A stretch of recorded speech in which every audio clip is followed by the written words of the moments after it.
The Influencer's Edge is brought to you by the Invisible Influence Series. If you're ready to massively increase your sales by leveraging the power of subconscious persuasion, then make sure you text the word COMPEL to 411321. That's COMPEL to 411321.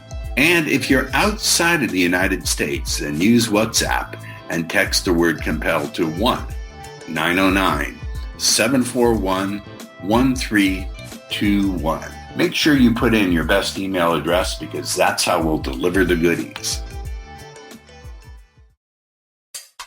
Welcome to the Influencer's Edge. This is the place where you come to get the latest breakthroughs, cutting-edge insights, tools, and techniques to leapfrog over the pack in sales, persuasion, and influence.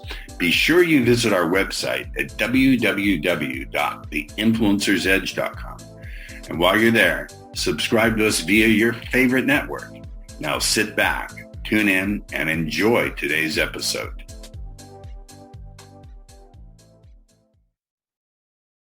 All right, well, welcome back to the... Oh, shit, sorry. Tracy, we have to restart. I'm really tired. 10 seconds, Tracy. All right, welcome back to the Influencer's Edge. Ladies and gentlemen, thank you for being so very, very patient. I have technical issues, so this is what my office really looks like. There's Tom Cruise, who played me in a movie. We'll talk about that another time. Let's make it about our guest today, Frederick Dudek. Did I say that well? Yes, that is exactly. All right. So he's got an interesting thing that he does. We're going to talk about. Frederick is an author, soon to be podcaster. When can we expect your podcast to be live, and what's it going to be about? It's going to be about how to create business superfans, and it'll be probably in the next couple months. Right now, all the interviews that I've been doing in reference to the Business Superfans book, I'm putting those up, and then I'm actually starting to record my own shows, and we'll be posting those within the next couple months. Well, we'll promote that. You are a sales and marketing executive with over 30 years of experience achieving breakthrough sales performance results in domestic and global business markets. He's led corporate sales and marketing efforts in the SaaS. I have no idea what that is. What is software as a service? Say again? Software as a service. Oh boy. Okay. And now in the interpretation and translation industry, which I wonder what Chat GPT and the rest of them are going to do to that, the translation industry. But that's a topic for another day, another time. So let's jump right in. I want to know, and we have a list of questions that you submitted. We'll get to them, but I want to know first and foremost, how did you make the leap, the transition, the bridge from being in the corporate world to creating superfans? It seems to me like a big gap to jump across, almost like a Evel Knievel. You remember Evel Knievel, the stuntman who would jump the Grand Canyon and break his neck. How did you make that big leap? Well, it's really not a leap. It's really, they're intertwined, and that's really why I kind of wrote this book, is because in my corporate sales, both domestically and internationally, I really created my customers as my super fans, and they became my sales force. And that in turn, propelled my sales success, because my sales cycles were extremely short, because I would be referred to somebody and by an existing customer. And so they were already sold by the customer. All I had to do was do the paperwork. How did you come across the process?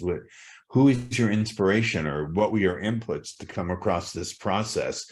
Because before people tell me their process, I want to hear their process of discovery. So how did you discover how to do this? Well, I was fortunate. The company I worked at, several decades ago, had together a sales training program, and I raised my hand and got picked to transition from tech guy to sales guy. And it was a 6-month sales training program. And the really thing that they really emphasized, and it was all high-end names like Wilson Learning, Vanguard, Strategic Account Management, Dale Carnegie, blah, blah, blah. But it really talked about building relationships. And So my style of selling transitioned from solution selling or product selling to really sitting down with the business owners and talking about where do they want to be in a couple of years business wise. And I was selling software, and at the end of the day, all software products do the job in one way or another, but I got out of that conversation and really focused on, okay, Jack, where do you want to be in 3 years, 5 years as a business? And how can I help accomplish that with the tools that I'm providing? So it changed the sales approach to be more of a strategist in a sense. You're almost extracting their narrative. You're extracting their narrative and in a sense, turning them into a storyteller, not necessarily once upon a time storyteller, but you're like the little grain that goes into the oyster and creates the pearl. You're the catalyst for them through the way you exercise your talent and your art to get them to tell you their narrative. Would that be an accurate way of looking at it? Yeah, exactly. Because at the end of the day, one of the things I've learned is that, business owners are interested in three things. What's it gonna do for me? What's it cost? How much money am I gonna make if I make this investment in this thing, whatever it is, service, product, etc. And so when you address that and say, okay, you want to grow this company, from X million to this million, and this component is going to help you get there because you can do things faster, blah, blah, blah, blah, blah. They're not going to care whether the thingamajig is blue or green or purple. Right. They're not into the features and, well, can it do this and that? It's like, well, this is going to help me get to where I want to go. And this guy's going to help me do it. Let's go. Got it. So the process of writing your book, what is the title of your book? Give it to us again. Creating Business Superfans.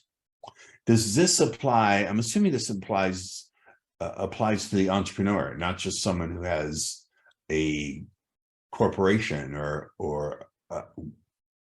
one of the things that, well, let me back it out of that question and ask you a different one. You said in your biography that you can teach people how to make the employees and team members your super fans. Is that correct? Did I get that wrong, or did I get that right? It's correct, but it's a little bit more than that. And let me help with that. There's a lot of people that talk about customer engagement, customer motivation, retention, but you stop and think about it. They're talking about a silo. That's just one component of the business. Then there's other people to talk about employees, retention, motivation, all that stuff. But again, that's another silo. And then nobody ever talks about complementary businesses, like let's say a simple example everybody understands is painting and flooring companies. They complement one another. And nobody ever talks about them. What I did in writing Creating Business Superfans is I combined all three groups because reality, they're intertwined. If your employee is having a bad day because he's not happy with the company and you send him out to do a painting job, he's probably that got referred to by the flooring guy. The job's not going to be the best job. And so now two people get affected. The flooring guy gets a bad rep because he's the one who referred your painting company. Right. Your painting company gets a bad rep. Everybody loses. And then your referrals are going to dry up and the whole thing goes into the whole thing goes into the potty. Correct. Where if you're engaging, it's the same thing as if I don't take time to recognize my painting guy that's giving me referrals and give something back to him, eventually that relationship is going to dry up because it's going to be viewed as one-sided as, wait a minute, I'm giving the flooring guy all these referrals. I'm not getting anything back. This isn't working for me anymore. Well, wouldn't you be getting a monetary reward back in exchange for the referrals, or what do you mean? That depends on what the arrangement is. I mean, the arrangement might be that. The arrangement might be that, we work together, but I'll pass the lead to you. You pass the lead to me. So, people put in a new floor. They want new walls painted. People get walls painted. They may want the flooring updated. So, but if it doesn't go back and forth, then that's going to fall apart. Just a simple, I'm just keeping it a super simple example. I get it. You seem to me, and this is my read, as a very, very logical, systematic, methodical, how can I put this? You're a very methodical guy. You like systems and you're very methodology driven and oriented. How do you take someone who doesn't have that mindset and help them map it over so they can create superfans the way you've done it? Because not everyone, I just interviewed a guest right prior to you who works with creatives. And I don't want to misinterpret. Is it right to say that you're very methodical and very well, yeah, I used to be an engineer, so that sort of I read it right. Out. So but at the same time, I've learned to, be also, much more lively and stuff like that. So with the creative, you can talk about, they're going to love superfans because it's energy. If you got, if you look at saying, okay, I mean, it's real simple, saying thank you. Most people don't thank people for the business. They say thank you, but there's no real follow-up thank you. Like sending a thank you card, like sending an email that says thank you. Makes a huge difference. Huge difference. So it's the little things. It's taking the time to say, hey, Charlie, really appreciate the extra effort you did on this particular project. That gets Charlie to feel good. Now, that's nice. That's directed at Charlie, but if you really want to blow it up, you say, hey, team, I want to bring a minute and I want to just take a moment to recognize Charlie because he helped us with this particular project, put in the extra effort, and because of him, we won this big, huge account. Now Charlie feels like a rock star. So you get the entire team involved in doing the acknowledgement, not just you. Correct. So that I get curious and ask questions that the guests probably never get asked before. So that requires that you sort of put some inspiration into the entire team, which means if they're not fans of yours, they're not going to do it, or they're going to do it begrudgingly, or they're going to be passive aggressive. It's going to come back and bite you in the ass. Correct? Absolutely correct. I mean, you've heard and you've talked to people. It's like, oh, crap, I got to go to the office again. Yes. It's not a fun place. And then you talk to somebody else, they go, man, we have a blast in the office. It's a great company. I love this place. That's a super fan of the company. The other one's just doing a job for a paycheck. And so it's about creating that energy within that company environment which then carries on to your customers. Because if your team is in a positive, feel appreciated, recognized, et cetera, that's going to come across to when they're talking to your customers. And that comes across in sales. And that comes across with business partners. Aren't there some corporate cultures or business cultures where that kind of thing is just not encouraged? Do you understand what I'm saying? Yeah, unfortunately, that is true. And those are the places that people begrudgingly go to work at because it's not a fun environment. It's a job. Yeah, I think that's all too common. So let's talk more about creating the superfans methodology, because again, I can spot an engineer when I talk to them. Many of my clients in a former profession were engineers. So what kind of engineer were you? I used to be a mechanical engineer. Matter of fact, if you remember the 1982 Ford Escort, I'm the guy that designed the spot weld guns that spot welded the body panels for that car. You already lost me. A spot weld gun. I don't even know spot weld is welding metal to metal. So there's a gun that comes in and welds the metal together in a spot, and that's why it's called a spot weld. So it's not a whole bead; it's just a little spot. And the intent was to make sure that the fixtures hold the stuff correctly. And then back then there was no robots, so you had a guy that would come in and weld that. And so, that's where I got the engineering started from.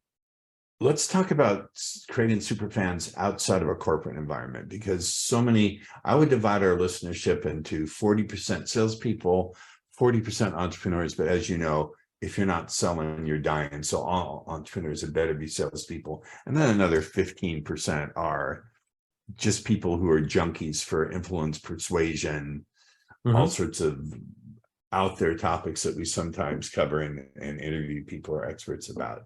So how do people who, let's say, and if this is not your jam, I understand, maybe it is your jam, I don't know.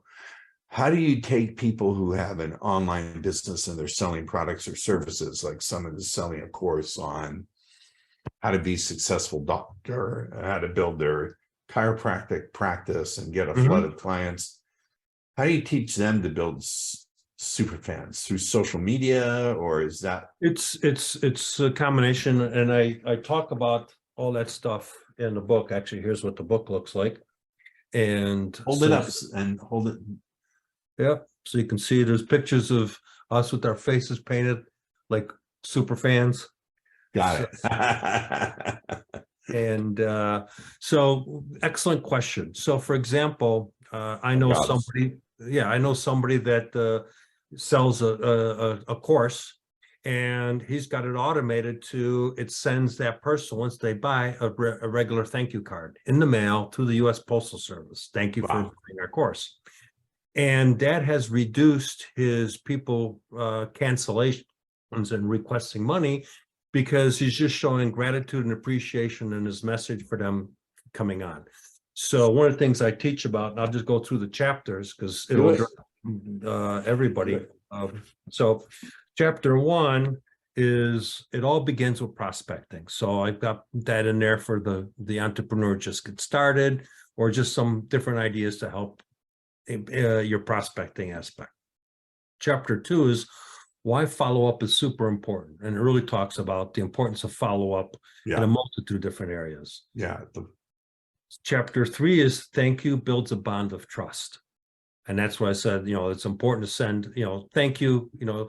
Home improvement are notoriously horrible at this. If you think about it, it's the truth. If you think about it, we've all had service done in our homes, right? And they've done a job, they did a great job, and they say, thanks a lot, see you, bye, and you never hear from them again. No. So, they've lost the golden nugget of the existing customer base and getting referrals out of that customer base. One of my mentors, Dan Kennedy, once said, the most expensive thing you can do in your business is to acquire a customer, and the second most expensive thing you can do is to lose the customer. Absolutely correct. Right on. Yep. Number 4, get personal with birthday greetings. And it's really, it's people like to be recognized, and people, it might be, I send people birthday cards. I always get a text message or something. Wow, thanks you for being so thoughtful.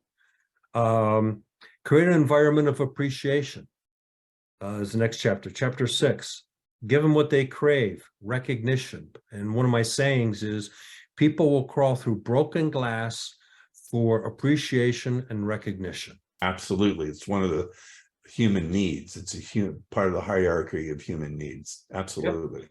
But we don't do it. You'd be surprised when people don't do it.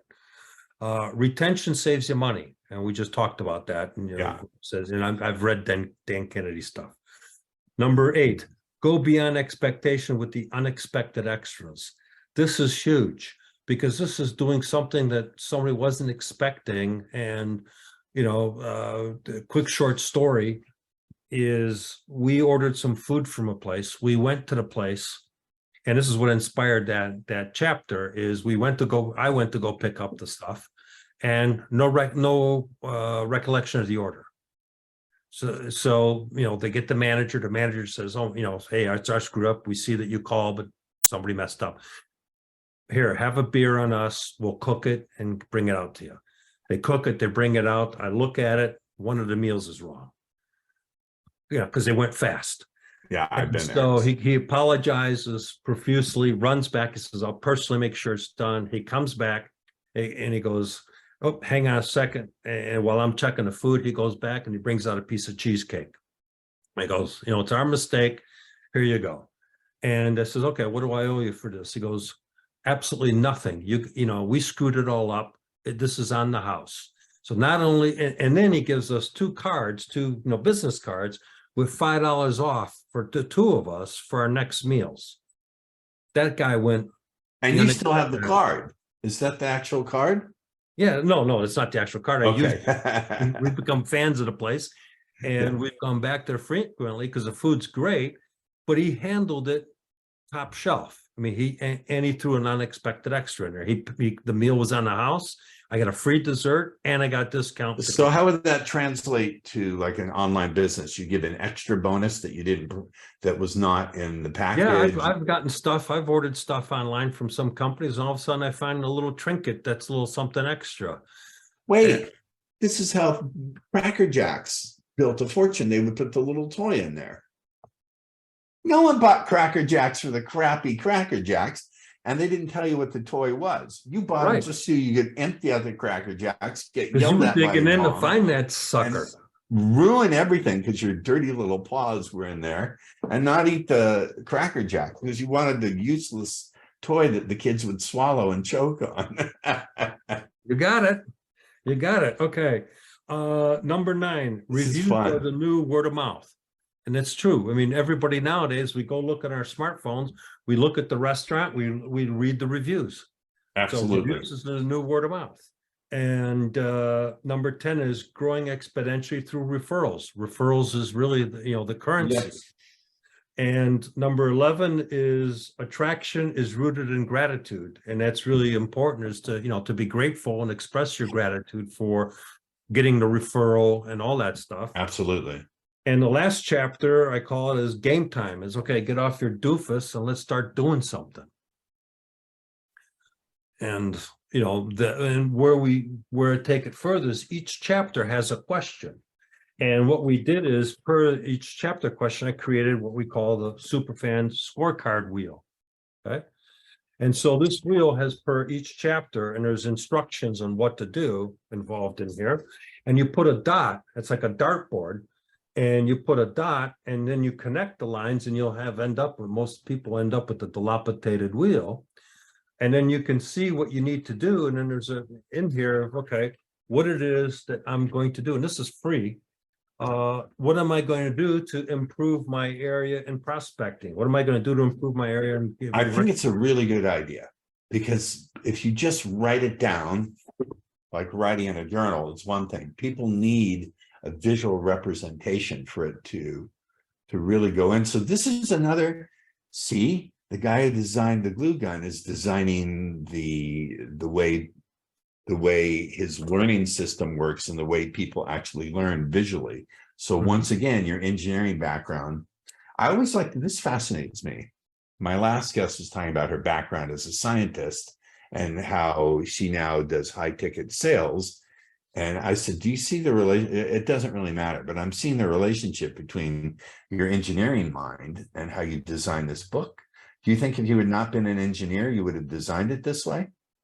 Probably not.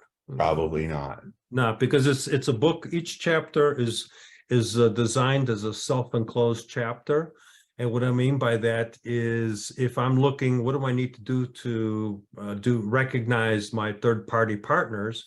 I go to the recognition chapter. What do I need to do to recognize my employees? It's in the recognition chapter. What do I need to recognize my customer? It's in the recognition chapter. So it's set up so that each chapter basically is self-sufficient. I need to improve my prospecting. I just go to the prospecting. I don't have to go through the book. And where was that at in the book? And highlight. Yeah, I hate having to go through the whole thing. Frederick, you've been an awesome guest. Absolutely. I hope you enjoyed my style of interviewing. I told you, I always warn my guests or inform my guests that this is not a typical kind of show. I always want to dig into the psyche of my guests. And thank you for being open for me doing that, at least somewhat. I really appreciate it. Now, you've offered real value. So I'm going to show my appreciation and recognition by asking you to continue to give value to my audience. How would my audience, viewers, listeners, stay in a conversation with you? They can go to the Business Superfans website, which is businesssuperfans.com. And there they can, I'm actually building out a community. so people can get in there for accountability and coaching, etc. They'll be able to get the Superfan scorecard wheel for free. They can access the book, which is available on Amazon and all those places. The other thing that I did for those that want to do prospecting and help with their marketing, I've created what I feel is the best customer avatar worksheet. And then why I say it's the best, because I purchased and download everybody else's and grabbed all the good stuff and got rid of all the crapola and had my team put this together, and it's multi-pages. But where it goes beyond is it actually helps you create your elevator pitch, so that not only do you know who your target market is, you know how to approach them and what to say. Love it. All right. Well, we will see y'all on the next episode of The Influencer's Edge. Frederick, thank you. And thank you for being patient with my technical issues. I appreciate you. No, appreciate it there. All right. Thank you much. The Influencer's Edge is brought to you by the Invisible Influence Series. If you're ready to massively increase your sales by leveraging the power of subconscious persuasion, then make sure you text the word COMPEL to 411321. That's COMPEL to 411321. And if you're outside of the United States, then use WhatsApp and text the word COMPEL to 1-909-741-1321. Make sure you put in your best email address, because that's how we'll deliver the goodies. Thank you for tuning in to the Influencer's Edge, where you get the latest breakthroughs, cutting-edge insights, tools, and techniques so you can leapfrog over the pack in sales, influence, and persuasion. Remember to visit our website at www.theinfluencersedge.com to enjoy even more great episodes like this one. We look forward to seeing you again on the Influencer's Edge Show.